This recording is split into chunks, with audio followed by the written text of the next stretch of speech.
Okay, this is part 2 of the Wuben E7 saga.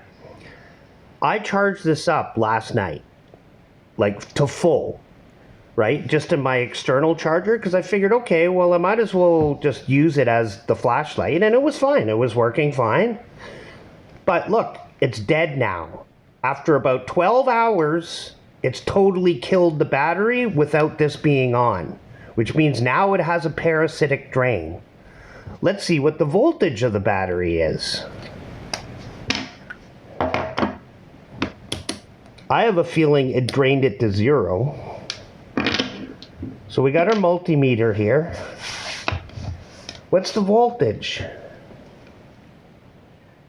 0. This parasitically drained this battery to 0. And I know this battery was fine. This was perfectly fine. Look, here's another battery. Just to show you the multimeter works.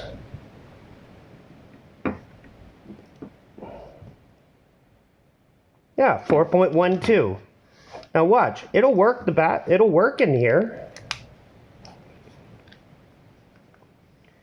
But if it stays in here, it will eventually drain this battery to 0.